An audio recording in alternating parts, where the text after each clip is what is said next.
हाँ जी, तो फाइनली आपने देख लिया कि कोई अपनी टीआरपी के लिए या फिर फ़ेम हासिल करने के लिए वो किस हद तक गिर सकता है। रमज़ान ट्रांसमिशन के नाम पर जो लोग हम करते हैं, सोशल मीडिया हमारे चैनल्स के ऊपर जो चीज़ें दिखाई जाती हैं, नाम उसका शान रमज़ान रखा होता है और उसके अंदर इतनी बेहुदा किस्म की बातें की जा रही होती हैं, कॉल्स ली जा रही होती हैं और वो तमाम लोग जो रमज़ान के अलावा बाकी 11 महीनों के अंदर वो वल्गैरिटी फैलाते आए, जो वाहियात किस्म के गानों में डांस करते हैं, जो ट्रेंड बनाते हैं फ़ज़ूल किस्म के, उन्हीं को हम बिठा के शान रमज़ान का जो है वो होस्ट भी बना देते हैं ताकि वो टीआरपी या वो व्यूज़ के लिए कुछ भी कर सकते हैं। अभी रमज़ान ट्रांसमिशन चल रही हैं, आपको भी पता है, और क्लिप्स आना शुरू हो गए हैं और ये हर दफ़ा यही होता है। अभी एक फ़िज़ा अली और जो डॉक्टर नबीहा हैं और उनका एक क्लिप वायरल हुआ जिसके अंदर एक प्रोग्राम के अंदर वो बैठी होती हैं और वो प्रोग्राम के अंदर उनसे पूछा जाता है, वो अपनी शादी के बारे में, कुछ प्राइवेट मैटर्स होते हैं उनके अपने। मैं शादी के कोई भी मैटर है उसको प्राइवेट मैटर ही कहता हूँ क्योंकि वो चीज़ बाहर नहीं जानी चाहिए। खैर, फ़िज़ा अली की तरफ से उनसे पूछा जाता है और फिर एक ऐसी एक्टिंग की जाती है कि मुझे लगता है कि ऑस्कर अवार्ड जो है ना वो भी फ़िज़ा अली को मिलना चाहिए। वो हमें कभी डिसअपॉइंट नहीं करती। आप देखेंगे जब भी उनको ये कहा जाएगा, कोई चीज़ अगर नहीं वायरल हो रही तो आप उनको बोल दें, वो किसी न किसी तरीके से उसको वायरल कर देंगी क्योंकि उनमें ये कैपेसिटी है। अब इसके अंदर दो चीज़ें थी। इसके अंदर एक चीज़ तो ये थी कि पहली बात कि आप एक नेशनल टीवी के ऊपर आके, चैनल के ऊपर आके, वो भी रमज़ान के महीने में, आपने ये देखें कि आपने बुलाया किसको हुआ है और आप किस टॉपिक के ऊपर बात कर रही हैं और फिर उसके अंदर बात क्या हो रही है। ये वही शादी थी जो 2 से 3 महीने पहले हुई और इसकी इतनी हाइप क्रिएट की गई। मौलाना तारिक जमील साहब ने निकाह पढ़ाया, उनको बहुत ज़्यादा क्रिटिसिज्म मिला और इसके अलावा जो पार्क व्यू सिटी के अंदर जो सैलाब आया, वहाँ से इनकी ये डॉक्टर नबीहा की जो फ़ेम थी वो वहाँ से निकली।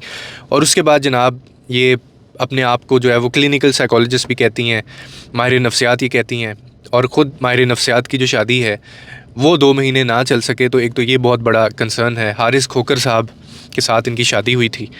अब मुझे जो इख्तलाफ हमेशा से रहा है और मैं जिस पे आज भी बात करने वाला हूँ, और आप भी इस पे फ़ीडबैक दे सकते हैं कमेंट सेक्शन में, कि जब हम लोग अपनी प्रायोरिटीज़ और अपनी वैल्यूज़ को दफन कर देते हैं ना, जब फ़िज़ा अली जैसी एंकर होस्ट एक आप ऊपर बिठा दें तो आप उससे क्या एक्सपेक्ट कर सकते हैं। लोग कह रहे हैं अब कि जी ये क्या इन्होंने मतलब बेहुदा बात की है, और वो शोहर के मामला डिस्कस किए गए। फिर साथ एक डॉक्टर साहब बैठे हुए थे, मेरी बच्ची, मैं बाप भी तुम्हारा हूँ, मैं बहन भी तुम्हारी हूँ। यानी एक ऐसी औरत की तरफ से ये चीज़ें आ रही हैं जो ख़ुद अपना घर नहीं संभाल सकी, और इससे पहले भी वो कई कंट्रोवर्सीज़ का हिस्सा रही हैं। और रमज़ान के अंदर इस तरह की हरकतें की गई सिर्फ टीआरपी की खातिर। उन्होंने जो करना था वो कर लिया, उन्होंने जो व्यूज़ लेने थे वो ले लिए, उन्होंने जो पैसा कमाना था वो कमा लिया। अब हम लोग ये सोचते हैं, हमारी ये सोच होती है कि यार इन्होंने ऐसा क्यों किया, तो वो मैं आपको बता देता हूँ कि ये करते ऐसा इसलिए हैं कि जब इनके पास कोई और चीज़ बात करने के लिए नहीं होती ना, तो फिर ये लोग जनाब कोई ऐसा टूल यूज़ करते हैं, कोई ऐसा क्लिप बनाते हैं, वो स्क्रिप्टेड क्लिप होता है, उसमें कोई ऐसे शख्स को लिया जाता है जो ऑलरेडी कंट्रोवर्सी का हिस्सा हो, और बाद में उसको इस तरह से प्रेजेंट किया जाता है कि लोगों को लगे इसके साथ शायद बहुत ज़्यादती हुई है। अब ये भी हो सकता है, ये भी मुमकिन है, मैं आप लोगों को बता रहा हूँ कि ये जो कुछ भी हुआ ये सारा का सारा भी स्क्रिप्टेड हो सकता है कि डॉक्टर नबीहा ने ये बातें की आके हारिस खोकर साहब के बारे में, हारिस खोकर ने भी आगे से अब जस्टिफिकेशंस दी, फ़िज़ा अली ने वो स्क्रिप्ट बनाई, चैनल के ऊपर चलाई। ये भी मुमकिन है कि ये 2-3-4 माह आपको फिर एक साथ देखने को मिले और पता चले कि ये स्क्रिप्टेड था। जैसे टिकटॉकर्स के बारे में मशहूर है ना कि वो मतलब अपना ही क्लिप को ऐसा वायरल कर देते हैं, कोई ऐसी वीडियोस वायरल लीक्स हो जाती हैं, वीडियो जिनको पंजाबी में हम टोटा कहते हैं। और हमारी सोसाइटी में ये भी एक बहुत बड़ा स्टिग्मा है कि हम लोग उन चीज़ों को इतना शेयर करते हैं, सवाब समझ के हम लोग शेयर करते हैं, हमें इतनी अकल नहीं होती है कि हम लोग इन लोगों को फेमस कर रहे हैं।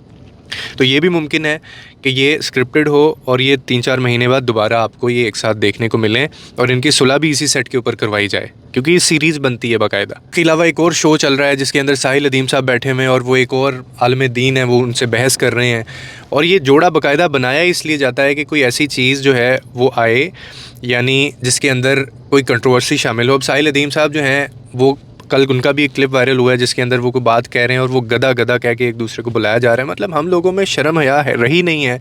कि इतना अच्छे महीने के अंदर, इतने पाक महीने के अंदर, जिसका मकसद ही कुछ और है, उसको हमने बाकायदा सोर्स ऑफ एंटरटेनमेंट बना लिया है, उसको बाकायदा हमने सोर्स ऑफ अर्निंग मनी बना लिया है, और हम स्क्रिप्टेड कंटेंट के ऊपर काम करते हैं। और दूसरी चीज़ कि ये लोग जाते क्यों इंटरव्यूज़ में,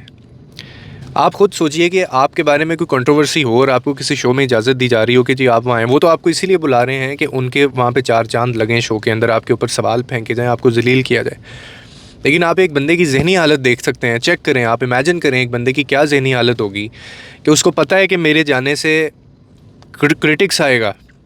मेरे जाने से बात आगे बढ़ेगी, मेरे जाने से जो है वो सोशल मीडिया के ऊपर एक बहुत ही गंदा किस्म का नैरेटिव बिल्ड होगा। लेकिन फिर भी ये लोग जाते हैं, क्योंकि जब तक इनको फ़ेम नहीं मिल रहा होता, शादी की गई, उसको इतनी हाइप दी, फिर उससे फ़ेम लिया, हारिस कोकर साहब ने इस्तेमाल की चीज़ों को। अगर आप इस जोड़े की वीडियोस देखें तो आपको लगता है कि दुनिया में सबसे अच्छा जोड़ा यही है। तो इससे एक और चीज़ साबित होती है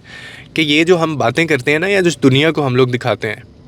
दिखावा जो है वो चाहे आपकी इबादतों में हो, चाहे वो रिश्तों में हो, चाहे आपकी नीयत में हो, या चाहे आपकी ज़िंदगी में, कहीं भी आप दिखावा आपके आ गया है, वो किसी भी चीज़ के बारे में है, वो आपको ले डूबेगी।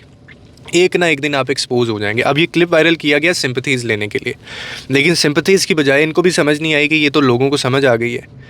कि यार ये तो लोग हमें गालियाँ दे रहे हैं, रमज़ान के महीने में इनको क्रिटिक्स मिल रहे हैं। इससे पहले जो है वो एक और मामला उठा था जिसके अंदर एक, मुझे नाम भूल गया, एक होस्ट थी, तो वो अभी 2-3 महीने पहले उनका एक आइटम सॉन्ग आया था, वो उसमें डांस कर रही थी और अब उनको बिठा के इन्होंने इस पे लगा दिया है, रमज़ान ट्रांसमिशन का होस्ट बना दिया है। बल्कि उनको एक कॉल भी आई जिस कॉल के अंदर उनको कहा जा रहा है कि आप कैसे ऐसे कर लेती हैं, मतलब इतना डबल स्टैंडर्ड। तो हम लोगों को बिल्कुल शर्म नहीं आती कि हम क्या लोगों को दिखा रहे हैं और उसका लोगों के ऊपर क्या इम्पैक्ट जा रहा है। और मेरे ख़्याल में ये जो चैनल के ऑनर्स हैं, जो पैमरा है, इनको भी ये चीज़ें देखनी चाहिए कि रमज़ान के अंदर ट्रांसमिशंस बिल्कुल बंद कर दी जाएँ। जिस तरह हम बाकी चीज़ें अपनी ज़िंदगी में कहते हैं ना कि आप बाकी अपनी जो है वो महदूद कर दें, लिमिटेड कर दें अपनी जो एक्टिविटीज़ हैं, रूटीन है,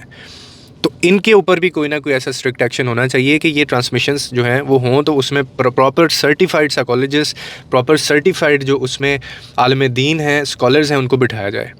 उनको ना बिठाया जाए। अभी साहिल अदीम साहब का पिछले रमज़ान में भी एक क्लिप इसी तरह से वायरल हुआ था। सो मुझे बड़ी तकलीफ़ होती है कि जब ये इतना घटिया ये काम करते हैं ये लोग, और फिर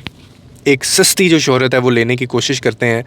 तो मेरे ख़्याल में दिस हैज़ टू स्टॉप। और मुझे तो बहुत बुरा लगा ये चीज़। और वैसे भी शादी के जो मामलात होते हैं, कई औरतें देख रही होती हैं, कपल्स देख रहे होते हैं, तो आप उनको भी एक शय दे रहे हैं कि वो भी अपने मामलात खुल के इस तरह से डिस्कस करें। और वो लोगों को, कई ऐसी वीडियोज़ आपके सामने भी आती होंगी जिसमें लड़ाई झगड़ा हो रहा है, गाड़ी में बैठे हुए कपल, और वो औरत अपने बंदे की वीडियो बना रही है, ये देखो तुम मेरे साथ ऐसे कर रहे हो, और बंदा उसको जलील कर रहा होता है। तो ये कहाँ से इंस्पिरेशन हम ले रहे हैं? ये लोग बॉलीवुड से लेते हैं और हम लोग इनसे लेते हैं अपनी ज़िंदगी में। मुझे नहीं समझ आती कि ये लोग मतलब कब ठीक होंगे और ये किस लिए किया जाता है। लेकिन अल्लाह ताला इनको हिदायत दे। आपका इसके बारे में क्या पॉइंट ऑफ व्यू, आप बता सकते हैं कमेंट सेक्शन में। लोगों के लिए आसानियाँ पैदा करें, रब आपके लिए आसानियाँ पैदा करेगा।